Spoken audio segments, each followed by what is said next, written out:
How can something so small be considered ultra? 新ロブジラ Today we're going to be talking about the Mezco Toys Ultraman and Red King 5-point series box set. This is the first we've seen of Ultraman from Mezco's 5 Points line, which sets out to upgrade the articulated figures of yesteryear, and hopefully it won't be the last. I got this lovely little set off of Big Bad Toy Store for one heck of a price. I will include a link to that and many more in the description below. So up first, let's take a look at paint and detail. Ultraman is fairly basically done, but you know what? He's got everything you really need for a tiny Ultraman figure. We've got the silver and red separation parts on the suit. We've got the zipper/dorsal fin on the back. 0 out of 10, lacking thereof Ultra Cheeks. We've got wrinkles practically everywhere. We've got muscle definition on the Ultra Teres. And he's got that classical, emotionless yet stoic Ultra expression, which is ultra stoic expressionless. He's even got the little details in the ears. Yes, both friggin' ears. Can you believe it? The honeycomb eyes are kind of there, but not fully there, but just there enough. And overall, we have a very crisp and nice looking paint job. Red King, quite honestly, is the showstopper of this set. He's got that freakishly adorable little pinhead up top, and he's got what looks like hot dogs all across his body in beautiful detail, with a beautiful amount of paint in between all of those hot dogs to further complement just what a beautiful design Red King has. My only little gripe when it comes to Red King is that his arm over here could have used a little bit more blue, because when you look at the other arm over here, oh yeah, he's stacked. But truly and for real, I am very much impressed with what Mezco was able to accomplish with this near 5-inch figure. And even though this arm is a little on the rough side, I would have to ultimately say I think they knocked Red King out of the park. My manager at GameStop kind of looked like this, but he was definitely a lot less smart. In terms of paint and detail, I definitely think these small boys are 100% worthy of 2 solid stars each. Now in terms of articulation, things are going to be very basic, as Ultraman can go all the way around at the head, all the way around at the arms. The legs can kick back about this far, and they can kick forward and up about this far, allowing Ultraman to do the Ultraman splits, aiding and helping Ultraman do the most excessive pelvic thrust I've ever seen. I don't need Ultra goggles or an Ultra bracelet or an Ultra pre-mass produced toy that's going to be available for collectors of all ages. All I need is my Ultraman Ultra nose closing mabob. I'm Ultra Rob Jira. Schwatch.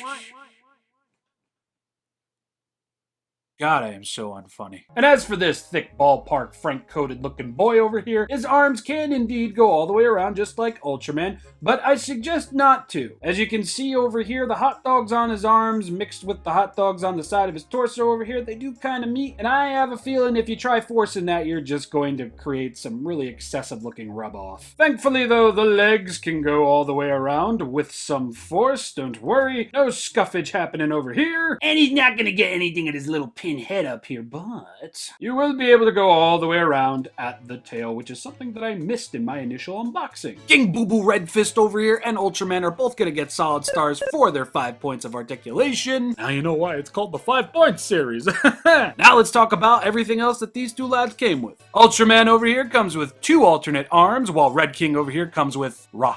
And they both come with stands. While posability is indeed limited, the stands will help you get the figures into somewhat more expressive poses than you would get with just them standing around. And I bet you're all curious, can Red King over here actually hold rock? Well, you'll be happy to know that he absolutely can. Just look at that. Such a happy little chunky boy with his big ol' rock. As for Ultraman, you just need to carefully rip his friggin' arms off of his torso. Like so. Once Ultraman is ultra armless, you can apply his other arms.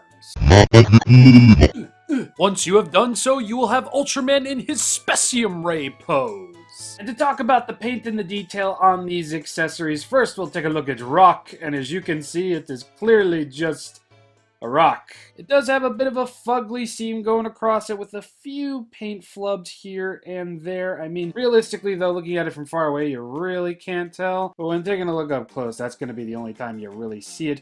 But the detail is nice, the paint, I mean, it's a rock. I think I could have used a little bit more color, but for the most part, yeah, The rock is a rock, and when Red King's holding the rock, it looks just fine. And when taking a look at Ultraman's Ultra alternate arms, I mean, they're essentially going to be the same paint-wise. We do get to see some nice detail for the fingers on the opposite Ultraman hand over here, but what you're going to be drawn to is this little beam effect. I really do love that it starts out as a deep blue and then fades into a white. That is just perfect, and the details within the beam, look at that, they are just fantastic. Mezco did such a great job on these. Yes, the paint is the same as I said, but the added in wrinkle detail is really nice. Subtle, but very much appreciated. And yet again, we get some nice detail on the bottom of Ultraman's hand. Very minimal, yet very effective looking stuff here. And once together, you will have these two lads ready to fight the battle of their lives. But I'm not going to lie, seeing these two pose together in the white void that is my background, it ain't doing it, you know? Well, it's a good thing this comes with a diorama! Mezco knew what the heck is up, and they included a nice little diorama set from the specific episode where Ultraman fights Red King, and it's a very easy thing to assemble. I mean, right out of the box, it just looks like this. All you gotta do is bend the little congruent pieces and such, and then slide them onto the diorama in whatever way you please. This is just peak customization efforts. And hey, as long as you have an imagination, you can make this little set look however way you want it to. But I'm a basic little vanilla boy, and I am going to keep it as shown.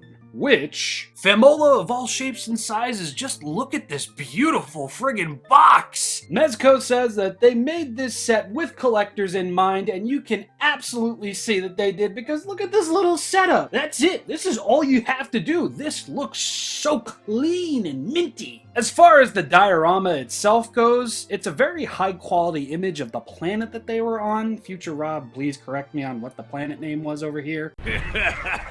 And in taking a nice close look at it, you can see that just about everything is majorly detailed. It's all there. I'm pretty sure you can punch these out and put the stands under this or something to that regard. I'm not sure. I don't really do dioramas. But dang, just look at that. Beautiful, high quality imagery. And I really do love that you can pretty much just pose this diorama set from either the front or the back. It's gonna look good regardless. Honestly, this looks so good just in the way that it is. I might as well give the box 3 solid stars for looking so good.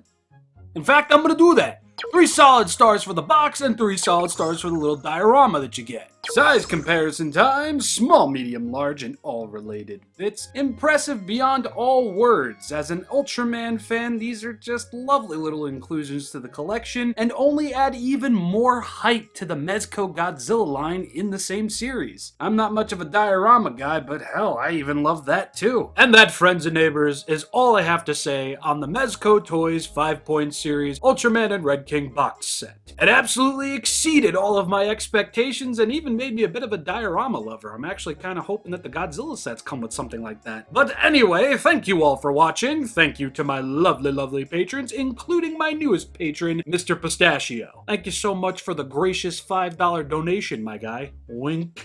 Social media and all that good stuff will be linked in the description below, as well as purchase links for this lovely little set. And until next time, I will see you all then and there. Peace out, everybody.